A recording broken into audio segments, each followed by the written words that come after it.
Hello students, today I am going to revise the chapter Work, Energy and Power. Now let us start from the first topic, that is work. What do you mean by work? Beta, in our daily life the word work, that means any kind of mental and physical activity. Okay, means we are say that we are doing work while reading a book, cooking a food, walking on a road, okay, pushing a wall of house. Okay, all these are the example of work. It means the work is to be done when we apply a force on an object, then the object is displaced in the direction of force. Okay, so this is work. Okay, and the work done on an object is the product of the force applied and the displacement. Means W is equal to force into displacement. This is the work. Okay, W is equal to F into S because displacement is represented by S, so it is equal to F into S. Now the unit of work, that is joule, उसको हम क्या बोलते हैं बेटा, joule. अब joule होता क्या है या 1 न्यूटन मीटर होता क्या है, देखो इफ फोर्स इज 1 न्यूटन, अगर 1 न्यूटन फोर्स है and the displacement is 1 metre, then the work done is 1 newton metre और 1 joule. Okay, means 1 joule is the amount of work done when a force of 1 newton displace an object by 1 meter. Okay, 1 joule जो काम है वो कब होता है बेटा, जब कोई भी फोर्स 1 न्यूटन डिस्प्लेस होती है किसी भी ऑब्जेक्ट के द्वारा 1 मीटर ऑब्जेक्ट अगर वो डिस्टेंस डिस्प्लेस हो रहा है फोर्स के साथ, इट मीन्स वो किसके इक्वल है, 1 जूल के इक्वल है. Okay, I take one example beta. If a force of 5 Newton act on an object that is displaced through 2 meter in the direction of force, then the work done that is equal to, अब बेटा आपको पता है work किसके equal होता है, force into displacement. The force is 5 newton and displacement is 2 metre and that is equal to 10 newton metre. Okay, and this is also equal to 10 joule. Okay, now what are the important examples of work done. देखो बेटा, हम किस, जैसे suppose ये हमारी एक ball है, इसको हमने फुटबॉल है, ठीक है, ये हमने ग्राउंड पे रखी हुई है. When we hit the football, then the force is applied on the football and the football travel a some distance before landing on the ground. Okay, same in this case. अगर हमारे पास क्या है, एक box रखा है ground पे, suppose this is the box. Okay, अब इस बॉक्स को क्या करना है, हमें कुछ हाइट के ऊपर उठाना है, ठीक है. When the force is applied on the box to lift it and the box moves through a distance that is equal to the height through which it is lifted. Okay, so this is the example of work done. Now second is, now the work done by the force that may be positive or negative. Means work done by the force is positive if the force and displacement that are in the same direction. अगर force और displacement दोनों ही same direction में है, it means work done by the force that is always positive. Negative कब होता है बेटा, if the force and the displacement that are in opposite direction. अगर force और displacement opposite direction में है, it means यहाँ पे जो हमारा वर्क हो रहा है that will be negative. Okay, if the work done by the force is 0, it means there is no displacement. Means वहाँ से कोई भी displacement नहीं हुई. Okay, work done by the force is 0 if the force is perpendicular to the displacement. अगर force displacement की perpendicular है, it means the work done by the force that is 0. Okay. Now, when we lift an object, the object moves upward in the direction of force. It means the work is done that is positive. But if there is the force of gravity acting downward on the object, then the work done by the force of gravity that is negative. Okay जो work done होगा force of gravity से वो क्या होगा, हमेशा negative होगा.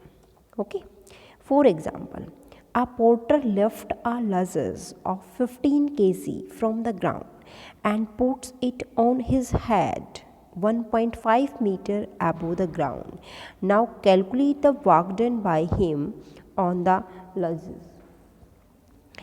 Now the mass of luggage that is 15 kg. क्या हुआ?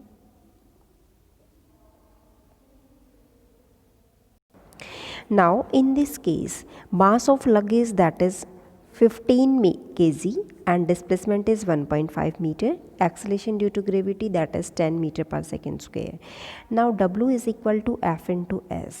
अब F क्या है बेटा, mg है, S ये हमारे पास है, तो this is 15 kg into में 10, तो that is 1.5. Okay,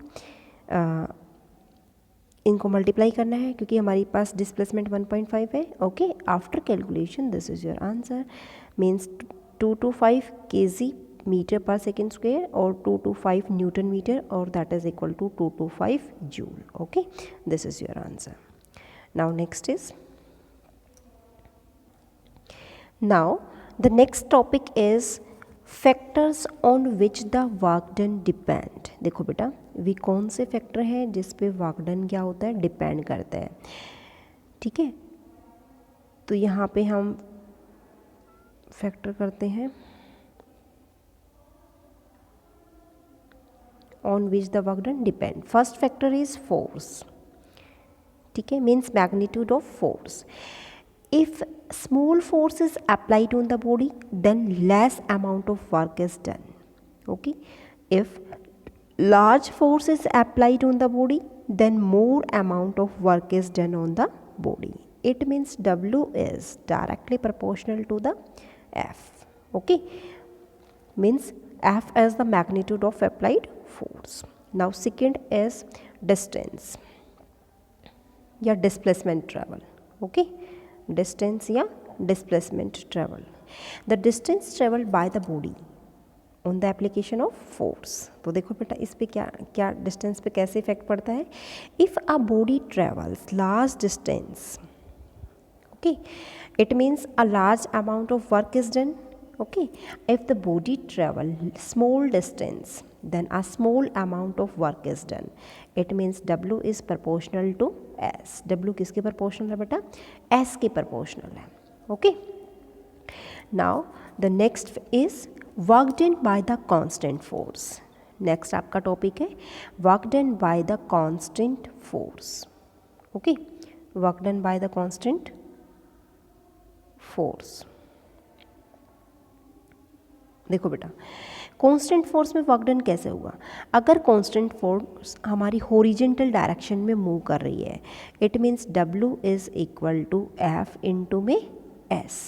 okay, means work done that is equal to product of magnitude of applied force and the distance travel by the body. तो ये इसके इक्वल है. इट मीन्स ये हमारा क्या रहेगा, F is equal to F into में S that is equal to W. Okay, now next, energy. Energy क्या होती है बेटा, देखो एनर्जी क्या है. Energy of an object is the capacity of doing work. This is called as energy. Okay, suppose a person that is a person है हमारे पास, कोई भी एक बी पर्सन है, तो जो पर्सन ए है वो ज़्यादा एनर्जेटिक है as compare to the person B. Okay, तो इसका मीनिंग क्या है कि ए ज़्यादा काम कर रहा है as compare to person B. Okay, means a person after doing a lot of work that get tired, अगर वो थक जाता है, then after that he is not able to do much work. Okay, means a person that doing work that expends something. Okay, and this something is called as the energy of the person. इसको हम क्या बोलते हैं बेटा? Energy of the person means the energy spent by the person that is equal to the work done by him. Okay, human being है, animals हैं that get energy by the eating food. Okay, means anything that is capable of doing work that has energy. Okay, I will take some example. Suppose a steam pushes up the lid that placed on the boiling water container. Then the steam has ability to do work. So the work done by the steam on the lid that is equal to the energy of the steam. Okay तो बेटा इसमें हम क्या कह सकते हैं? Means the capacity of doing work by a body or an object, this is called as the energy of the body of the object. Okay, now what is the unit of energy? Energy की unit क्या होती है बेटा? Same unit होती है as that of work. जो work की unit होती है वही एनर्जी की यूनिट है. It means joule is the unit of work. Okay, अब 1 जूल, किसी भी बॉडी को हम कैसे कह सकते हैं कि ये 1 जूल है? मीन्स उस बॉडी की कैपेसिटी क्या है? 1 जूल वर्क को करने की कैपेसिटी है. Okay, means 1 joule is the energy required to do 1 joule of work. Okay, अब बेटा 1 किलो जूल वर्क के लिए कितने जूल चाहिए? 1000 joule is required. Okay, means there are different forms of energy. Energy की क्या है? Different forms. Okay, suppose heat energy. Heat energy or thermal energy means it is the energy possessed by a body due to its temperature. So this is called as the heat energy or thermal energy. Now next is light energy. Okay, electrical energy. Electrical energy means the energy of moving electrons in a conductor connected with a battery. Next is chemical energy. The energy released in a chemical reaction. This is called as chemical energy. Mechanical energy. Mechanical energy means the sum of kinetic energy and potential energy. Kinetic energy and potential energy. And some other type of energy is also present here, like the sound energy means energy of vibrating body that produce sound is called as the sound energy. Now nuclear energy. Okay, nuclear energy कौन सी होती है? means the energy released when the 2 nuclei of light element that combine with the each other and to form a heavy nucleus. Okay, this is called as nuclear energy. Now next is solar energy. Solar energy कैसे होगी बेटा? means the energy radiated by the sun, this is called as the solar energy. Okay, ये आ जाएगा. Now next is kinetic energy. देखो बेटा kinetic energy क्या है? means when a moving object that heat, suppose कोई भी मूविंग ऑब्जेक्ट है, जैसे हमने बॉल ले लिया बेटा, क्या लिया? बॉल. बॉल लिया, बॉल को हीट करना है किसी भी वुडन बॉक्स पे. ये हमने कोई बॉक्स लिया है बेटा और ये हमारी बॉल है. ठीक है, इस बॉल को आपने वुडन बॉक्स पे क्या कर दिया? हीट किया है. ठीक है, अब ये क्या है बेटा? मूविंग है. Ball is moving but wooden box is stationary box. Okay, means when a moving object that hit the another stationary object, then the stationary object is displaced from its position. वो अपनी position से displace हो जाता है. It means the moving object has done work on the stationary object. The moving object has energy. This is called as the kinetic energy. इसको हम क्या बोलते हैं बेटा? काइनेटिक एनर्जी बोलते हैं. Okay, means the energy that possessed by an object due to its motion, this is called as kinetic energy. Okay, all the moving object that shows the kinetic energy, like a falling coconut, speeding car, flying aircraft, flowing water, blowing wind, and a running athlete, all these have some kinetic energy. Okay, so these are the example बेटा. ठीक है, तो anything which moves has kinetic energy, it means it possess some motion. Okay, means the kinetic energy of an object that depend on its speed. वो किस पे depend करती है बेटा? स्पीड पे डिपेंड करती है. Means an object moving faster that has more kinetic energy as compare to the object moving slower. Okay, now the next is how to represent the kinetic energy. Means kinetic energy of an object of mass m and moving with uniform velocity v, that is equal to E is equal to half mv square. E किसके equal है बेटा? Half mv square के equal है. Now next is an object of mass 15 kg that is moving with a uniform velocity, that is 4 meter per second. What is the kinetic energy possessed by the object? देखो बेटा कैसे solve होगा ये. Mass of an object that is 15 kg, velocity of an object that is 4 meter per second, kinetic energy that is equal to half mv square. तो half into mass कितना है 15 kg, velocity कितनी है 4 into में 4 that is 120 joule, 120 joule होता है ये. Then kinetic energy of the object that is 120 joule. Okay, ये होता है. Now how to express the kinetic energy, means what is the derivation of kinetic energy. देखो बेटा डेरिवेशन क्या है काइनेटिक एनर्जी की. इस केस में देखो बेटा हमारे पास सपोज हमारे पास ये एक वुड है, वुडन बॉक्स लगा लो आप इसको. ठीक है, तो इसमें ये बॉडी या फिर कोई बॉडी लगा लो, इसमें आपने फोर्स अप्लाई किया, ये बॉडी आपका रेस्ट में है. ठीक है, स्मूथ फ्लोर पे है, तो इसकी इनिशियल वेलोसिटी क्या है 0.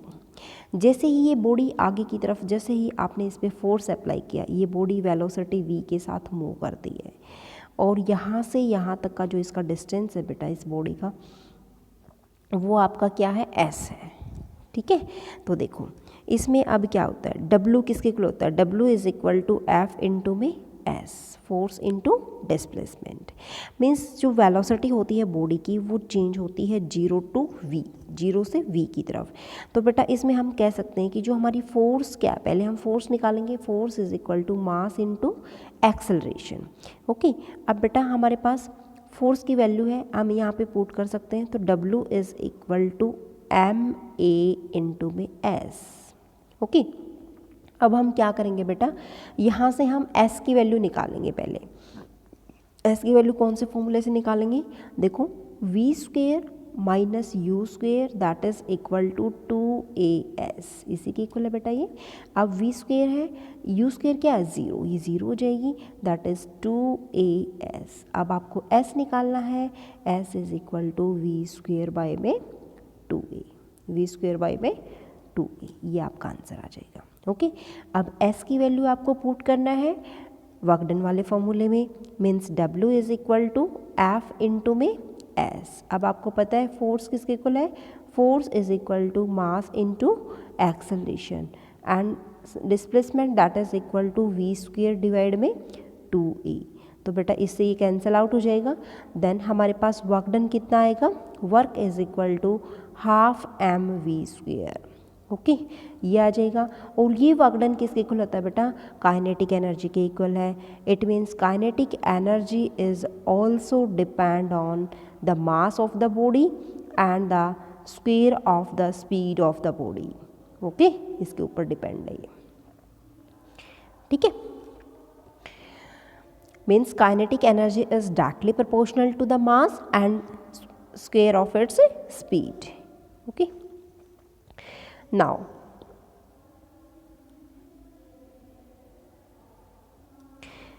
What is the relation between the kinetic energy and linear momentum. देखो बेटा, एक कंसेप्ट अलग से है, relation between kinetic energy and momentum p, इन दोनों में क्या रिलेशन है। देखो बेटा, kinetic energy that is equal to half m v square, ये हाफ एम वी स्क्वेयर के इक्वल होता है, ठीक है। अब यहाँ देखो बेटा, ये आ गया हाफ, अब इसमें क्या करेंगे, यहाँ पे हम m से डिवाइड कर देते हैं, m से ही मल्टीप्लाई कर देते हैं, मल्टीप्लाई बाय m, यहाँ भी बेटा m से हो जाएगा, ये क्या बन गया m square we square divide bye m, यही आ गया हमारे पास। इसको हम क्या कह सकते हैं बेटा, एम वी का whole square divide by 2m, divide by 2m, ये आ गया। अब एम वी स्क्वेयर क्या है बेटा, दिस इज p, ये क्या है आपका p, तो kinetic energy that is equal to p square divide by 2m। तो ये p क्या है, p is the linear momentum, means जो p है बेटा that is equal to mv, ये mv के इक्वल होता है, ठीक है। तो बेटा ये क्या है, kinetic energy is equal to p square divide by 2m। Okay, now next is potential energy. देखो बेटा, the potential energy of any object that is the energy possessed by the object due to its position और shape, ठीक है। It means we can say that the work is done on the body by the force and the body does not move, body move नहीं करती, then the work done on the body that is stored in the form of energy and this energy is called as the potential energy. Potential energy is stored in the body or an object, okay। जैसे for example, मैं एक example लेती हूँ बेटा, यहाँ पे देखो,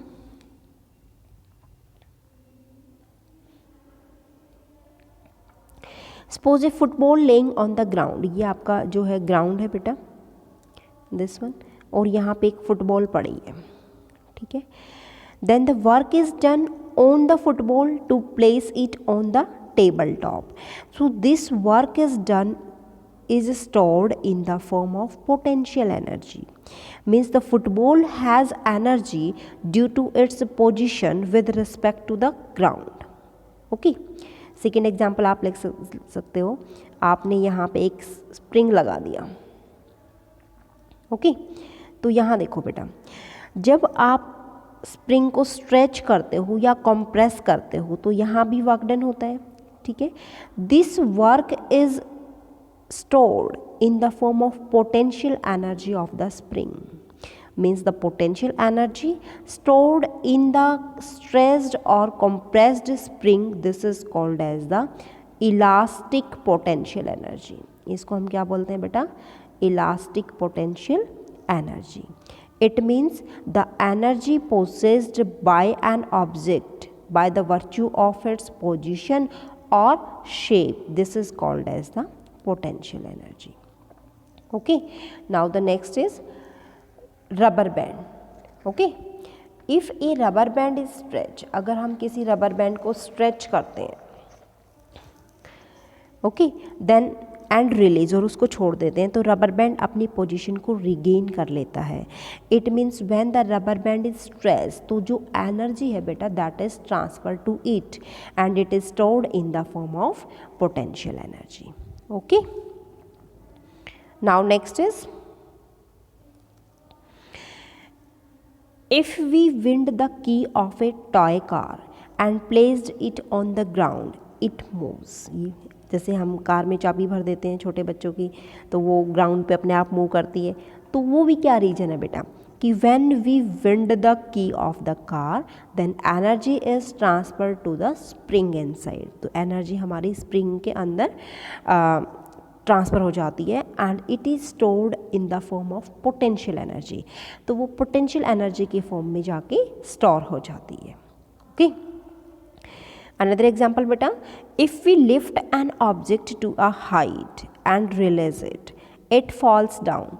When the object is lifted, then energy is transferred to it in the form of the potential energy. Okay तो वो जो एनर्जी स्टोर होती है वो पोटेंशियल एनर्जी की फॉर्म में स्टोर हो जाती है. Okay now next is potential energy of an object at a height. Means when an object is raised to a height, then its energy increases because the work is done on it against gravity. So the energy present in such that object, this is called as the gravitational potential energy. Okay beta, if an object of mass m that is raised to the height h from the ground, then the force required to raise the object that is equal to the weight of object. ठीक है, means mg के equal है. Force work done किसके equal है बेटा? Work done is equal to force into displacement. तो work is equal to force into displacement. Force किसके equal है? mg के इक्वल है. mg इनटू में हाइट. ठीक है, ये हाइट आ जाएगी बेटा, and that it is equal to mgh. Now the potential energy gained by the object, then energy is equal to mgh. ये mgh आ जाएगा आपके पास. ठीक है, नाउ टेक वन एग्जाम्पल बेटा. Find the energy possessed by an object of mass 10 kg when it is at the height of 6 meter above the ground. G value is 9.8 meter per second. Okay, now what is the value? Mass of an object that is 10 kg, displacement या height that is 6 meter, acceleration due to gravity that is 9.8 meter per second, and potential energy that is equal to mgh. ठीक है, mass is 19, acceleration due to gravity 9.8 and height is 6 meter. Then what will be the answer? 588 joule. This is your answer. Okay.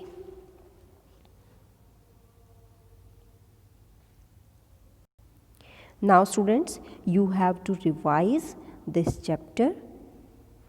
Thanks.